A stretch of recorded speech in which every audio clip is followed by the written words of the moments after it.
journey based on the book, So the Journey Begins. And before we get started, in the spirit of supporting artists in our community, I would like to welcome Juju Papaye. He's going to come and share some information on his latest and very exciting project. Hello, testing. Hi. First of all, I think it's really amazing that Portia is opening the space for all these different companies coming together. So let's clap it up for her for being generous. And I'm also impressed by the fact that she seeks to affect change through the arts. But I gotta tell you, my heart is heavy. I left Louisville about 2.5 years ago, and it just keeps getting worse as far as crime. I get these updates. I still get Snow Fox, and they have all these updates. And every day, every other day, there's a murder. And it's gotta change. When I was sitting in that audience and I was looking at these children, honestly, I was scared. Scared for their future. So I decided to do something about it, and I wrote a screenplay. We're going to shoot a film here, and the film is called Social Experiment.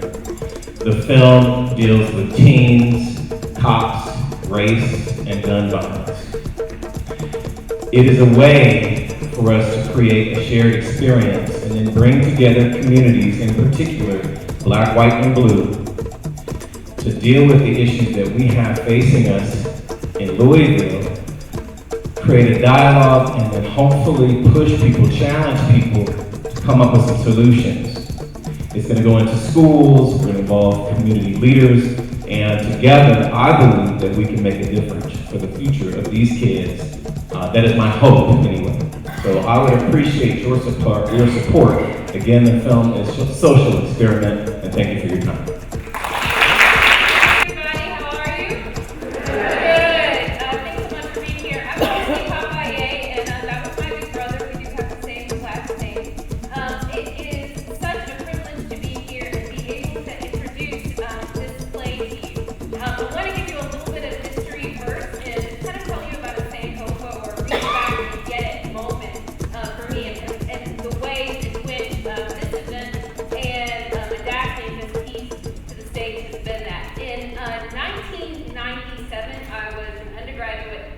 Theater major, the University of Louisville, and my then mentor said to me, hey, I've got a job for you. I need you to go out to St. George Community Center and teach a drama class. And I looked at her and I said, I don't know how to teach a drama class, but I will go. And so I went, and there I met Mrs. Dolores White Baker, and I quickly explained to her, I'm not a teacher, I'm just here because my teacher told me to come. And I know some games, there are a few things, and she just looked at me, hold on, you're here, this is the job, this is the assignment you've been given, so you must be a teacher, at least today you are. And I'm going to help you through this. And so for the rest of that semester, she was so patient, she was so kind, she was so supportive, she was so encouraging. But that by the end of that semester, after having learned as much or more from her and from those students, as I'm sure I even attempted to share with them, she truly had convinced me that I could be a teacher. And now, 21 years later, that is what I do.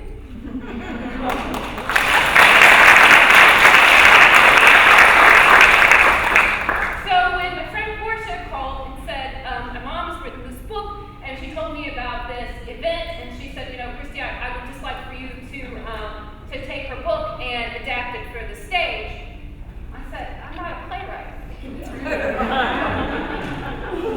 And then I realized that this was one of those moments where something had wonderfully come full circle.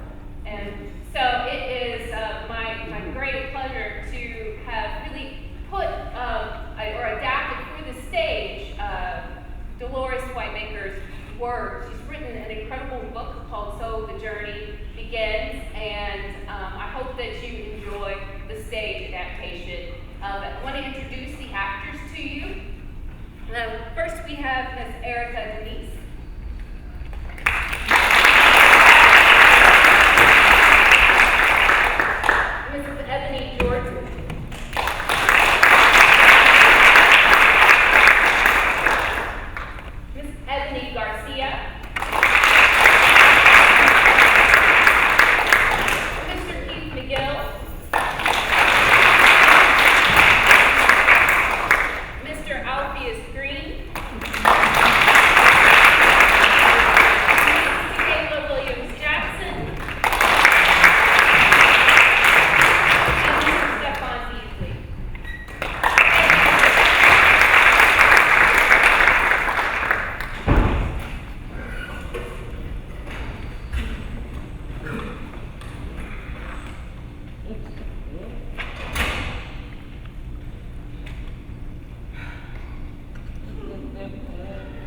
Trust in time, and it will share its secrets with you. Trust in yourself and search for necessary truth. Then share that truth with those beside and behind you. Share, care, and share your secrets and the truth.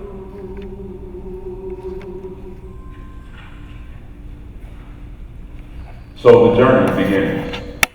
A play in one act. From the book by Dolores White, adapted for the stage by Christy Papayette. Cast of characters. Dolores, an African-American woman, plays ages 82 to 16. Woman 1, an African-American person, plays young Dolores, Becky and Portia. Woman 2, an African-American person, plays Rosa, Louise, and Principal. Woman 3, an African-American person, plays Lucille and Granny and Jenny. Man 1, an African-American person, plays Maceo and Emmanuel. Man 2, an African-American person, plays Weedon, Uncle Ed, and Clark. Scene: Louisville and Frankfort, Kentucky, a wood in Pullman, Michigan. Time: the fall of 2011. Flashback to Paris. Scene 1. Setting: we are on Dolores White's front porch on Broadway in Louisville, Kentucky. Cars can be heard passing by on the busy street. The porch is large, comfortable, and presents the entrance to a beautiful Victorian home. This area becomes multiple locations throughout the piece. An additional playing area provides minimal settings for the garden, school, etc. At Rise, Dolores White, 82, sits in a wooden rocker, pen and notebook nearby. On her lap is a photo album. It is the fall of 2011 and Dolores is entertaining visitors. She addresses the audience as if they are the visitors. Dolores sits rocking in the family freedom chair, a book on her lap. Are you surprised to see me in a rocker? I see that look now. Before you start, let me tell you, you don't know everything about me. This rocker comes from way back in my lineage. It is the family freedom chair, made by my great-grandfather, George Booker, to rock my ancestors just after slavery ended. While some of my friends do not know that I was born in New York, or that I was adopted, or had a birth sister born after I was 21 years old. Who knew that I even had relatives living in Frankfort, not far from Louisville, where I now live? Many of these things came as a surprise to me, even though I had my suspicions that some of the things told to me as a child just did not quite add up. My adoptive parents were Emmanuel and Lucille Martin, who I called Mother and Daddy. I was their only child. Mother and Daddy were very doting and we lived in Louisville. I was catered to. Negative behavior was overlooked when I was little. But that ended one fateful Saturday when Daddy and I were coming home from the hay hunt. The sound of a car door shutting is heard. It is the late fall of 1936. Lights up on the front of the Martin Louisville home at 26th and Magazine. Emmanuel Martin, a handsome man with a stately bearing, carries packages from the Haymarket. Young Dolores, an adorable and precocious 7-year-old, follows him in carrying 2 cases of brown eggs. Daddy, these eggs are sure heavy, but I can get them myself. Dolores, now Daddy said you're just a baby. Remember, you shouldn't be carrying those eggs. As the cartons start to teeter and with some sass, Daddy, I can carry these eggs. I want to help. Seeing the eggs starting to fall, No, put those down. You hear what I said? Put those down. young Dolores calmly opens her hands, causing the eggs to drop and splatter. Dolores, look what you did. These eggs cost good money, and you just wasted. Well, I'm just a baby. Lucille, come and see what this child did. Lucille Martin, graceful, no nonsense, enters from the house. What in the world? Emmanuel, what happened? Dolores, I'll let you explain. Go ahead and tell your mother what you did. Tell her why the sidewalk is covered with eggs. I'm just a baby. Dolores, Yes, sir. I dropped the eggs on purpose. You did. Yes, ma'am. Daddy told me not to carry them, but I wanted to help. And I did lift them and carry them all the way from the car by myself. But then Daddy said I was just a baby and that hurt my feelings, so I just dropped them. I see. Now, what do you say? Sorry, Dad. And? Mother? Sorry, Mother. Mm-hmm. Now it's time you learn to be responsible for your behavior. don't be too hard on Lucille. She's just a baby. What, like those eggs that will never hatch? Huh. Go get the outside pail, fill it with water, and bring the broom, Dolores. But Mother? Yes, ma'am. Starts to exit into the house. That's enough sass from you. Hurry back now and follow directions. Since you are so old, I see it is time to lay down the law. Daddy, I told you this day would come. Oh, baby, she'll be fine. Looks like it's threatening to rain. Did you feel the drop? Don't you try to change the subject on me. You sure look pretty today. Did you change your hair? Oh, you won't stop. Just stop. Look stern down, here it comes. Young Dolores re-enters with the requested items. She starts to hand them to Lucille, who points to the mess. Young Dolores looks to Emmanuel for sympathy. He, too, points to the mess. Defeated, she begins to clean with the clumsiness of one not too accustomed to cleaning up after themselves. After a few ineffective swings of the broom, Water first.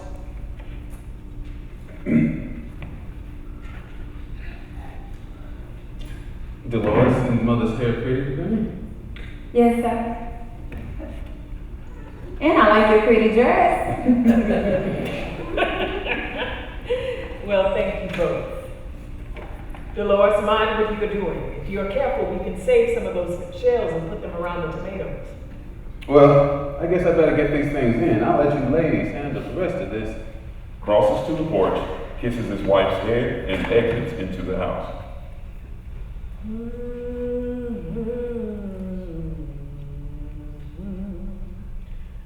Over the hills and everywhere, go tell it on the mountain that Jesus Christ is born.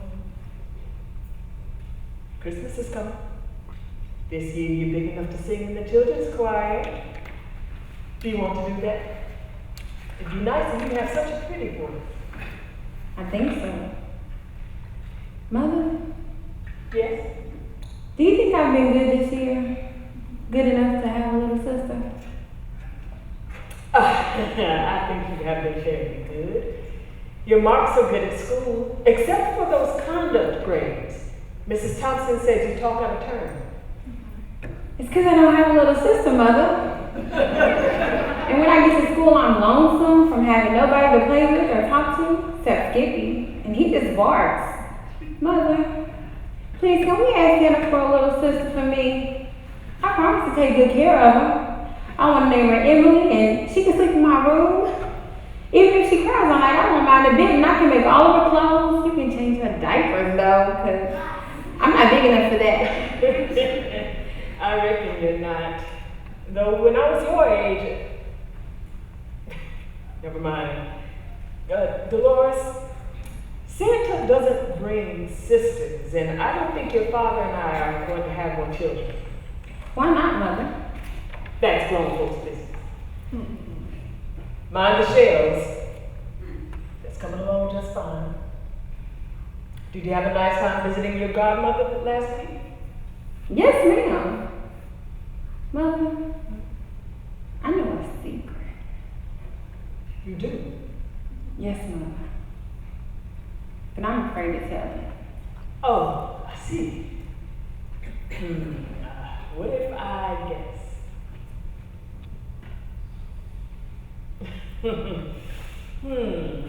What if I tickle you? Huh? Yes, tickle, me! I'm Rosie the movie star! Oh my! Are you sure about that? Yep, she just doesn't want anyone to know. Why not? Did she tell you she was doing something? She said she wasn't, but I know, and I don't know why she won't say. Aunt Rosie has a lot of secrets, and she's going to share them all with me one day. Mother, I'm sorry for dropping the eggs. Well, maybe I suppose you are forgiven. You did a good job cleaning up. Oh my, what a very good job for a very smart girl who is learning how to clean up her own mess. Lucille starts toward the clean egg spot. Mother, I didn't mean to drop the eggs. I was just trying to help. You don't like me, and my dolly doesn't like me. Dolores, baby, I love you. Now, what's this about my dolly? Your Aunt Rosa's mother. Why? What on earth would make you say that? She never smiles at me and barely talks at all. Plus, she barely talks to my own husband. She's mean. Dolores, now hush your mouth and don't speak bad of your elders. You never know what someone's been through. Keep mean thoughts to yourself. You can't understand it yet, but she saw some hard times. Things like that will change you, and the hurt can last for generations if you let it. Keep your judgments to yourself. But Mother, Dolores. Yes, ma'am. The lights crossfade to Dolores in the rocker. She has been watching the memory. Scene 2. My dolly didn't like me. Lights come up on the Russell Booker estate in Frankfort, Kentucky. It is a nice rural home with a country porch. A large garden grows in abundance near the porch. Born in 1883 in Frankfurt, she was my birth mother's mother, married to Aaron Cross. This woman, my grandmother, resented me even before I was born. She disliked me as a fetus. She held me responsible for Rosa, my mother, having me out of wedlock, and she didn't like me because I wasn't light-skinned. I was never taught not to love or like her. I truly loved her mother, Jenny Russell Booker. It was February while enslaved that Jenny Russell was born in Frankfort, Kentucky. Her parents were Dolly Ann Penn and Robert Russell. I remember that her hair was very long and white. She was the first grown-up person I had ever seen with white hair and 2 long plaits hanging down her back. Granny Jenny enters from the house and sits in a rocker on the porch. She was quiet, over 6 feet tall, wore high-heeled boots, and was always quilting when I would see her. When she wasn't quilting or cooking, she would sit with her Bible in her lap. When she was around, she would let me sit on a little overstuffed footstool and read to me from the Bible. Young Dolores enters from the house, head down but smiling. She's carrying a worn Bible and crosses to Granny Jenny. She chewed tobacco and managed to keep it a secret from her family until I found her spit tool under her bed when I was around 4 or 5. I brought it out to the family and, well, somebody must have asked where it come from. I've used chewing leaf root for 50 years and nobody knew till you bring this little hussy here. No wonder her eyes so big and shiny. She see everything. Was she gonna be a detective or something? After that, we'd sit on the porch to see who could spit the farthest. She called me Little Rosa. My turn? Yes, so now try. You got to bring it up from the eat. It runs down her dress. Aw, your turn. She spits beyond the rail with expertise.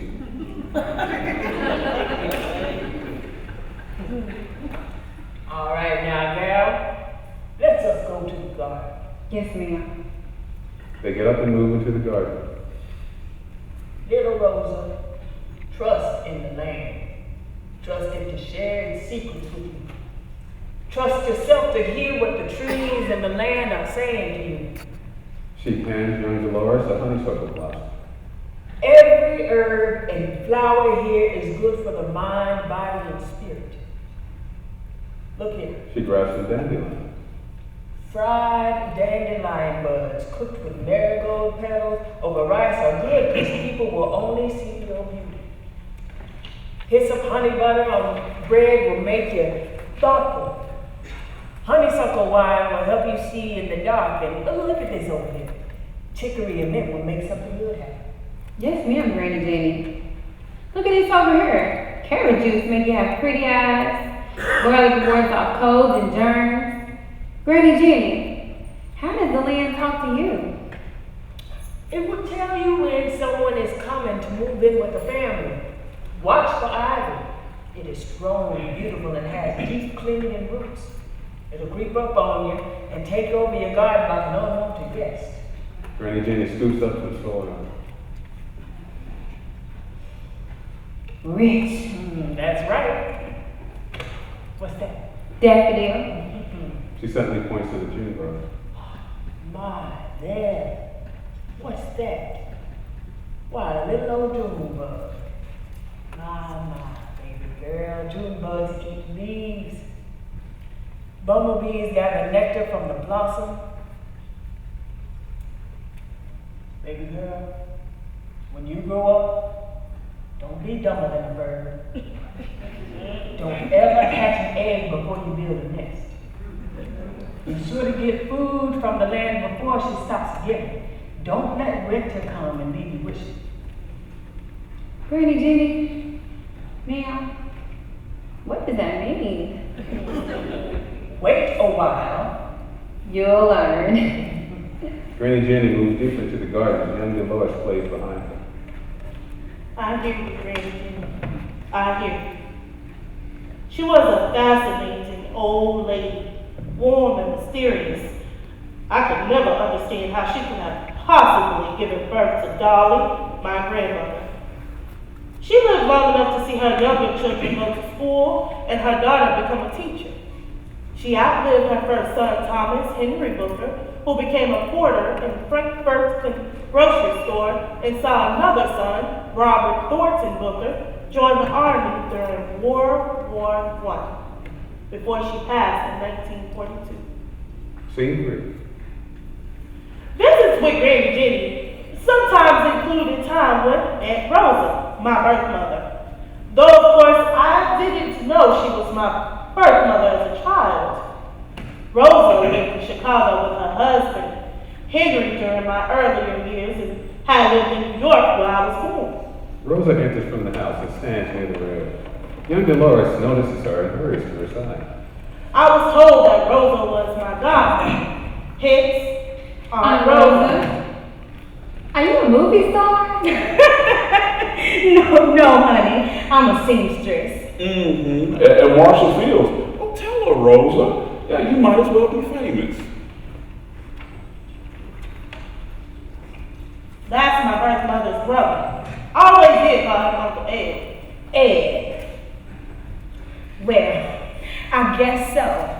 My dear, I happen to be the first black woman Marshall Fields ever hired up in Chicago. Really? Yes, ma'am. Now, don't get too excited. They should have hired black women long before me.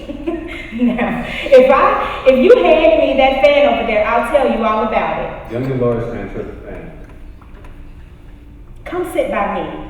Rosa passes the seat next to her. Uncle Ed wanders upstairs, do something repetitive, fixing a fishing rod, car work. Young Dolores climbs into the seat and stares at Rosa with wonder. I saw an ad in the paper and thought to myself that I didn't have anything to lose by trying. Remember that. You ever been inside a department store? Well, Marshall Fields in Chicago is the biggest, the most opulent department store you can imagine. There is not a thing you can't buy there, but you save your money when you get it. Anywho, 14 floors with every department imaginable and several restaurants inside to boot. Now, even though it's Chicago, they are still racist as can be. Anyway, I was in need of work, saw an ad they posted in the Tribune. Don't let me forget, I brought a copy for you to read. Rosa, the girl's only 7. She's too young to be reading the Tribune. You mind your business. I'll give her what I want. Now, where was I? Rosa, you saw an ad in the Tribune and Tribune. yes, ma'am. Tribune. And Marshall Fields is really big. My, you have a good memory. So smart you are. I hear you get good marks in school. Yes, ma'am. Young Dolores sits quietly waiting for Rosa to finish the story. So, one bright Monday morning, I strutted into the store, dressed to the nines. Now, the personnel office is on the 10th floor, and I needed to take the elevator. I went to the one the customers use, and this old nosy black man was standing near the door. He had on a uniform and some packages he was delivering to the store. I started to press the up button, and this man said to me, "Miss, you are gonna have to go to the service elevator. Blacks can't use this one here." Well, I have never been one to be outdone, and so I said to him, "Then why are you standing here? You are as black as me." Child, he laughed and said, "Because I saw you when you came in the door heading over there and did not want to see you get in no trouble. Now follow me." He took me to the service elevator, and on the way there, we made small talk. Eventually, he asked what brought me there, and I told him I was there to interview for a job. Well, his nosy self just had to go and say that Marshall Fields had and never would hire Negroes for anything but a maid, qualified or not, and that I should just go on back home before I started a riot. Now, let me tell you something. Your Aunt Rosa does not give up easily. I became more determined after that. Thanked him for the escort and told the elevator attendant, 10th floor, please. Mr. Smith was the manager's name, and he seemed a bit shocked that I was black.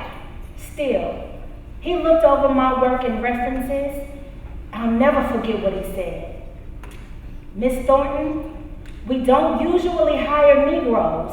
However, in this day and age, the higher-ups have decided it's time. Miss Thornton, when can you begin?" And so I started the next day. The work is fun. Most of the time I float between floors altering clothing for the women that come in. Rosa, her folks are here. Time to say goodbye. Well, you heard her. It sure has been nice to visit with you. Mama will be upset that she missed giving you your sugar. But we'll see you next time. They hug. Yes, ma'am. Hi, Rosa. Yes, baby? Nice talking with you. Are you sure you're not a movie star? Will you listen to this child? It was nice talking with you. Next time I will tell you more. Bye now. Bye-bye. Young Dolores runs off the porch. Scene 4. Lucille and Emmanuel, mother and daddy, made sure that I was exposed to culture and the arts. I took piano lessons for years. I loved music, but was not totally interested in perfecting my opportunity. I loved ballet and did pretty well. I never made any real strides though. I took ballet for about 15 years. I took classes from Joelle K. McNeary, Charlie Sabri, and Catherine Montgomery. My real love was theater. I wasn't interested in acting. I wanted to write and direct. After church on Sundays, when mother and daddy had company, if they had kids, I would always stage some kind of show and charge 5 cents for them to see the show. Lucille enters the kitchen with grocery packets and begins preparing dinner. Mother worked for old money white families, never newly rich. She was fortunate enough, skilled enough, and chose only to work for the old money families, the rich of the rich. The Cox family gave the land for Cox Park of River Road. The Oscar Bond, suppliers of cross ties and the owner of Black Angus cattle. She also worked for the family that owned Will Sales Jewelry. She was a cook. She arranged meals and planned dinner parties. She shopped for our family just like she did for those she worked for.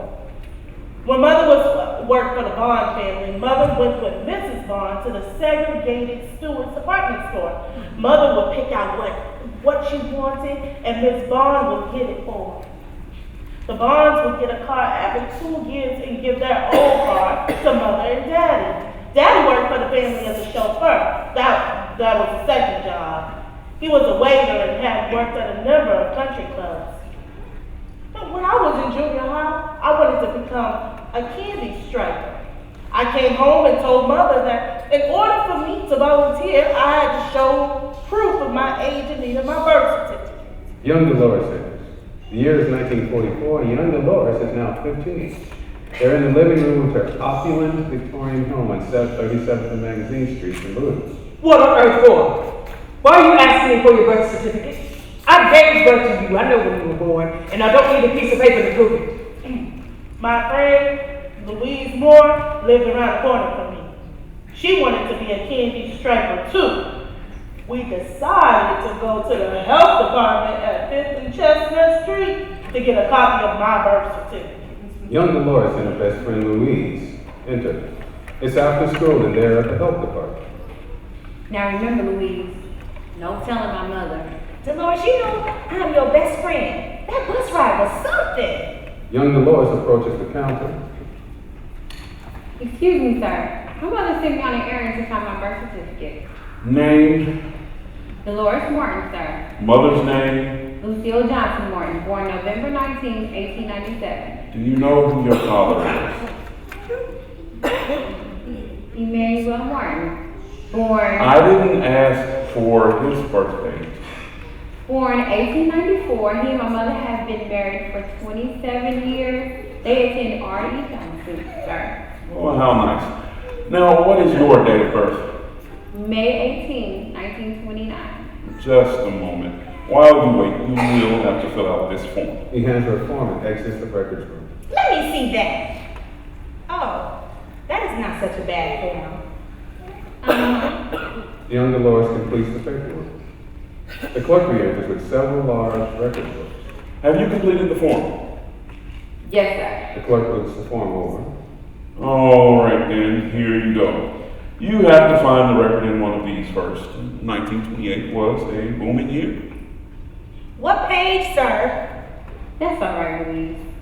Maybe take these to a table? Help yourself. The girls take the books to the table and begin searching. The lights dim and come back up, indicating the passage of time. More and more books fill the table as the clerk brings and takes new volumes of birth records. Every day after school, we would look for the birth certificates. For months, we showed up at the health department. We would dash in and not stay too long because we both had to be home at a certain time. A clerk in the office felt sorry for us and looked through the books while we were in school. For about 6 months, we looked and nothing could be found in the years of 1928 through 1930. The clerk places a conciliatory hand on young Dolores' shoulder. Dolores, your birth certificate is simply not here. Perhaps you should write to Washington, D.C. So long as you were born in the U.S., surely it will be on file there. I did as the clerk advised, listing my address as the home of a sympathetic neighbor across the street. The office of Washington advised me to contact Albany, New York. Young Dolores enters with a letter. She sits on the porch and opens it. She reads, Rosa T. Cross. Aunt Rosa is my mother? And I'm a New Yorker? she cries. Rosa gave birth to me, but Lucille was my mother. Lucille was the one who taught me to pray. She was the one who was there to calm my fears, soothe my scrapes and bumps when I was growing up. I have often wondered what would have happened to me if I had not been adopted by Mother and Daddy. I decided to keep what I had discovered about my birth a secret and watched Rosa. My mother and daddy and the rest of the family played a charade. Mother didn't choose to tell me the truth until I was 28 years old. I was married and had given birth to my first child, Maceo, and was living in Highland Park, Michigan. Mother came to see me while I was in the hospital. I laid in bed and tried to look as shocked as I could as she told me that I was adopted. I never told her that I already knew the truth. Give permission to those decided behind you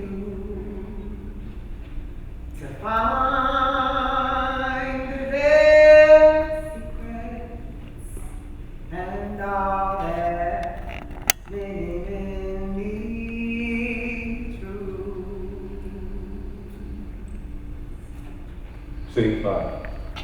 When I was 21 and Rosa was close to 50, she gave birth to my little sister Rebecca, Becky Ann Tyler Thomas. Rosa and her husband Henry Tyler had been married for 22 years. They were in sheer shock when they learned they were expecting a baby. Becky was highly intelligent, questioned everything, and had her way because she grew up in a household of old folk.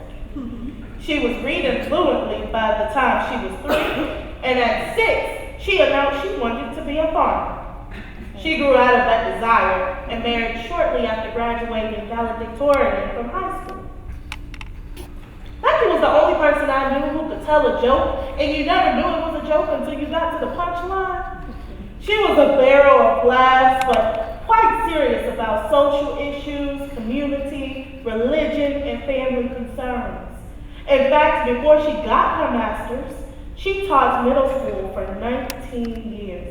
After she earned her master's, she was the assistant director of the Evaluation Center at Western Michigan University. Later, she became a high school assistant principal and wrote grants for the only community center in Pullman, Michigan, where she and Rosa lived. Becky and I were very close and enjoyed a lot of mischief together. During hunting season, Jim, Becky's husband, would let his brother-in-law, Tim Cloud, come onto the property to set traps for deer. Becky and I would follow him through the woods to see where he set the traps. Becky enters dressed for the woods. Dolores joins them. They're in the woods, a deer trap in the ground between them. Are you sure about this, Becky? I don't want to get my leg cut off. No, I wouldn't want to have to drag you home. Yes, I'm sure. Remember, this is for a good cause. But we could get hurt. Dolores, really? You once midwifed a baby with no medical training. That's true. I told you about that. Only about 1,000,000 times. Then left the child at Ma Lucille's house while you went back to New York. It was the right thing to do. I mean, the woman didn't want to keep the baby, and if I had told Mother about it, she would have made me tell her who the woman was. Besides, my friend and I were barely in our 20s. Our brains were still forming. Still, I would have loved to see Ma Lucille's face that morning. Me too. All right, let's go home. Nice try. Come on, sis, it's easy. Let me see. Grabs a stick and triggers the trap. They both jump and it slams. Woo! That was loud. Do you think Tim heard it? Do you think I care? He has no business trapping these poor deer. Anyway, he's back at the house. He won't check these for a while. It's torture and inhumane. Right. And do you remember how many we have left? 4. I think, look, the next one is just right over there. They begin to move, then a sound. What was that? What? That noise. Did you hear it? Oh, that noise? Why, yes. I thought I told you. Told me what? There's another noise. Did you hear that? There it is again. That's probably just Seal. Who? Seal. Seal! You? Is that you? Who is Seal? You'll see when you meet him. Seal! It's Becky! There's someone I want you to meet. Come on out. It's safe. Safe? Becky Becky, what in the world are you talking about? Dolores, don't just stand around. Help me call him. Seal! Seal! The noise is heard again. Seal! No, they sound like Lee. Lee? Girl, what in the world? Lee! Seal! Lee! Seal! Lee! Seal! Lee! Wait a minute. Seal! Lee! Gotcha. Very funny. The noise again, this time much closer. Shh. There's something over there. Nice try. Serious, Becky. Look. She points out face toward the source of the noise. They grow serious and quiet. I think I see something. Wait, is that a deer? That's the biggest buck I ever seen. Let's get out of here. Do you think he's stalking us? Do you think I care? Let's go. Here he comes. They step behind the tree and watch as the buck passes them. That was close. Let's follow him. I want to see where he goes. Girl, are you in your right mind? That thing could kill us. No, he won't. They can't see very well. So long as we stay far behind, the wind is blowing away from us. Besides, what if it goes towards one of Tim's tracks? We can make noise and save his life. Becky starts to follow. Becky! Becky, wait! We followed the buck deep into the woods near the edge of the lake, and the clearing was amazing. A sight to be seen. The deer had prepared the bed for fall, and the new baby was beautiful. And that was like with my baby sister. She was always leading the way, you know, though younger, to new and beautiful discoveries. When she died in 2005, I went by their house and told them, I'm so sorry I ever went. It made me more depressed than revisiting my family's grave sites. Scene 6. I married Robert Bob White in 1954. We later divorced and I remarried, but not before having 3 beautiful children, Maceo, Weedon, and Portia. Though I wanted to focus on the women in my family, I cannot tell my story without telling you about my sons, Maceo and Weedon. This part of my story represents a very painful period in my life. Now, Weedon, my middle child, was born in 1959 while Bob and I were living in Highland Park, Michigan. But he grew up in Louisville. He was smart, successful, married, and had a son named Marquise, and had a good job doing industrial work. In 1990, I was teaching at Alderman Elementary in Louisville. We were doing current events. I had just turned on the television for my students, and there was a news report showing a body bag being put into an ambulance. Dolores rises and the lights fade. She crosses into the classroom. She begins addressing the class. Boys and girls, let's take a moment to remember the person whose life was lost today. He was somebody's son, husband, or father, and his life was taken away in a matter of seconds. Life is precious. Don't forget. She's interrupted by the principal's entrance. Excuse me, Mrs. White? Yes. You have a phone call? Pardon. Do you think someone else could take the message I'm teaching now and could call it back on my break? It is an emergency. What type of emergency? Principal doesn't respond. Another teacher came in to watch my class, and I followed the principal out the room. There were several teachers in the hall as we passed on our way to the office. I was handed the phone, and on the other end was Maceo, my oldest son, crying. I thought he had gotten into some kind of trouble. I heard him say, Weedon is dead.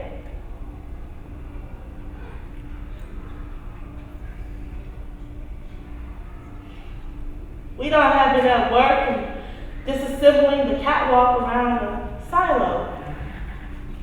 They hadn't issued him a safety belt. One of the catwalks hit him in the back, He lost his balance and fell 50 feet down to the ground. He died instantly. I couldn't believe it. He was only 21. He was only 31 and he had a 2-year-old son. And this happened September 5th, 1990. You know, oftentimes when I am depressed about something in my life, I write poems. This one is dedicated to Wida. We are full of your memory, your deep man's voice, your tall, quiet bearing, regal as some ancient prince. Smiles that crept across your face, and a laughter rich as honey-dipped chocolate, and tear stains, and blood-red stormy angers, and your pleadings, and fear, and hopes, and dreams. Now it is these recollections, in this moment of our unprepared pain, which burst forth to a sudden flowering, beautiful and bittersweet, like seeds out of season, pulling us together through love, to lean on one another in our loss. And though we can fathom no reason why you, without warning, are plucked from life's vine back to the Creator's all-embracing arms, we yet manage to say, God's will be done. For we have cause to celebrate your too brief stay among us, as father, as lover, as husband, friend, co-worker, brother,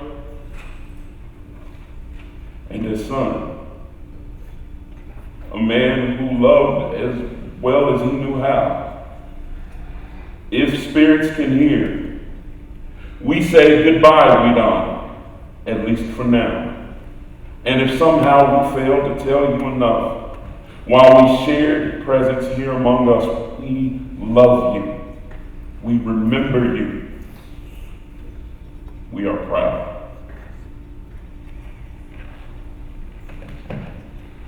Almost 3 years to that date, Wida died on September 12, 1993.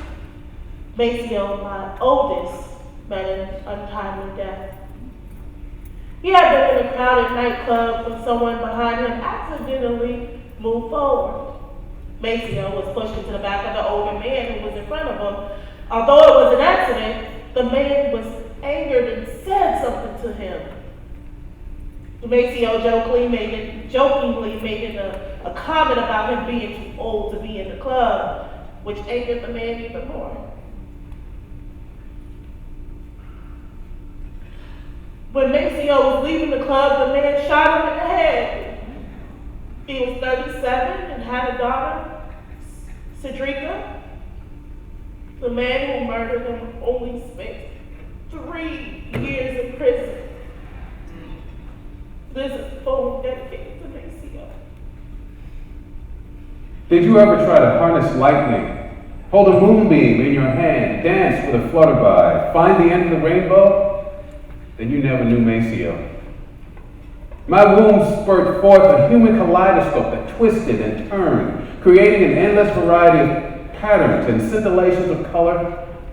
Or was it a chameleon capable of changing to adapt to the now?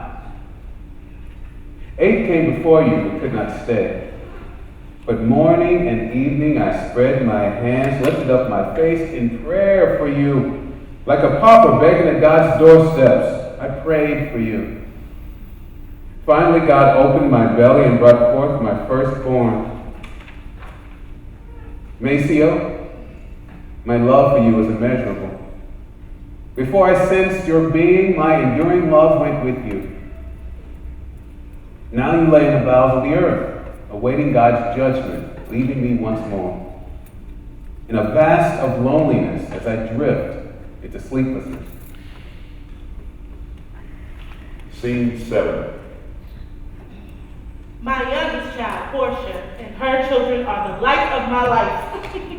A 3-pound bundle of joy, born in November of 1962. She was born 5 years after Maceo, 3 years after Wida.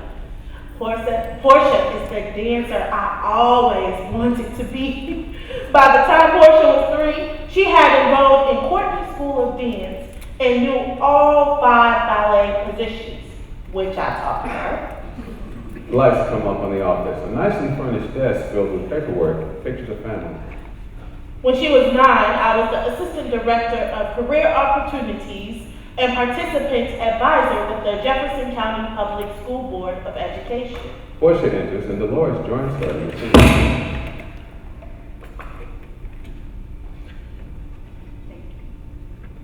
Mommy, today I'm going to audition for the Nutcracker with the Louisville Ballet. I can't believe it! Oh, Portia, I'm so happy. Just give me a second She picks up the to phone. let me make any excuse and then we can leave. No, Mommy, I made an arrangement with Mrs. Dallas to take me and bring me home. You don't need to come. Are you sure? It really is no problem. I'm sure. Besides, you might get too nervous. They hug. Okay. Portia exits and Dolores turns back to the others. After work, or after I got off, because there wasn't much work I could do, I rushed home to tell the family. They were cool. I was a basket case. We lived on Broadway, which is a thoroughfare, but every time I heard a car slow down in the front of the house, I ran out of the porch thinking it was Mrs. Dallas with Portia. Several hours later, it really was Portia. Portia re-enters with dancing. Did you get it? Did you get it? Did you get a part? Upstage to Mrs. Dallas. Thank you for the ride, Mrs. Dallas. Did you get it? Did you get a part? I don't know. You don't know. What did they say? How did you do? Mommy, they will write a letter and the answer will be in the mail in a few weeks. The letter arrived after a few long weeks. Portia got the part and many more. She even danced with Mikhail Baryshnikov before she was 15. She moved to New York in her 20s, took classes with Alvin Ailey, Sound in Motion, Broadway dance, even urban bush women. She has carried the legacy of women, the arts and community building at the Kentucky Center for the Arts, Shining Arts and Cultural Community Center, and has passed it to her children. Sarah Kai, Eli, Kalel, and Zion Emmanuel. She closes the book.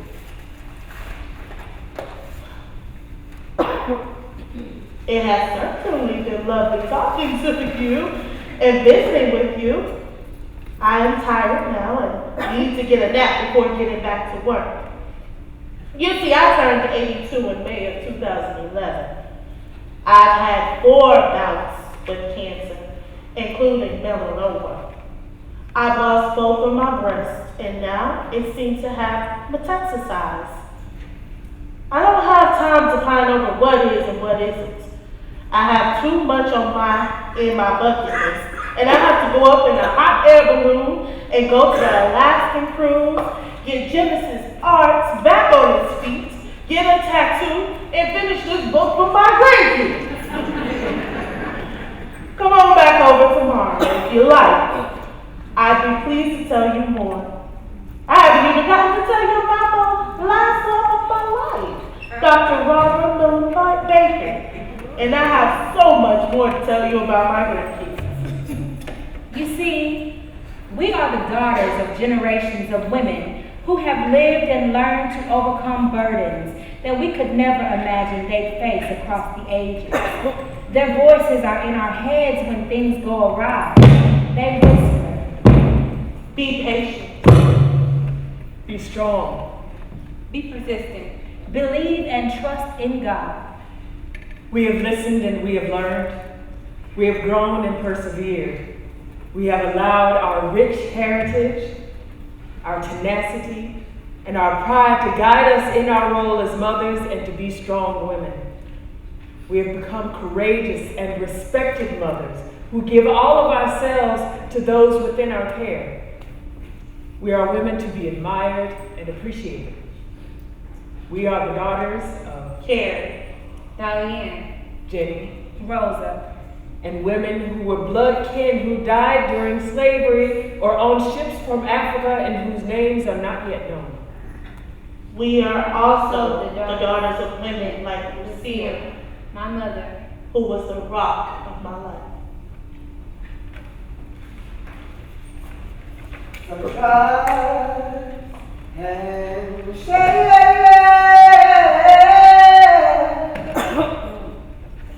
your secrets and truth.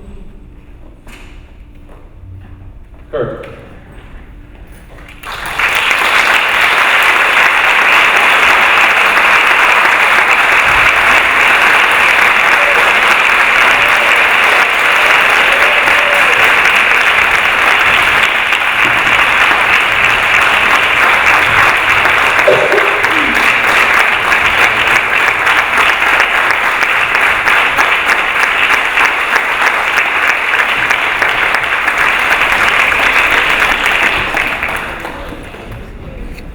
Thank you very much for coming. That concludes our evening for So the Journey Begins. And I'll see you all soon. Just one second.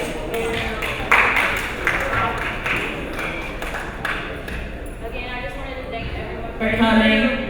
Is it on? Okay, yeah, it is on. I wanted to thank everyone for coming and thank you so much for supporting the arts. I know that this is a type of thing, but it's also something that really is going to help the community and really has a large impact. Portia. Sorry, you could just stick around for 2 seconds. I want my mom to come out because I wanted to thank her, tell her how impactful this was for me. But she didn't want to say it. So I just want to thank her. I definitely have earned my, sense of, creativity to my grandmother and my mom, and they really instilled that in me, and I really am just so thankful for it. So thank you so much for asking me to be part of this.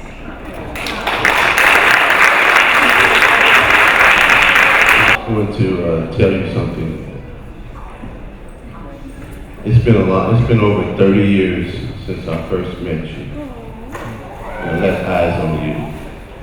And right then I knew you was a very special person. I know I've told you my story. I told you my story, Portia. I know it's hard to believe. When I met you, I was young, you were young, and I wasn't in the right frame of mind as a young person, and so you were so special to me at that time. I didn't want to mess up your life. I knew you had dreams of going to New York and being a dancer. And of all the people I knew, you're the only person I knew that had dreams. And so I left you for 30 years because I wanted you to fulfill your dream. We came back together after 30 years. And Portia, you are still the most beautiful, wonderful person that you ever met. And I love you so much, and I want to spend the rest of my life with you. And I want to know when you marry me,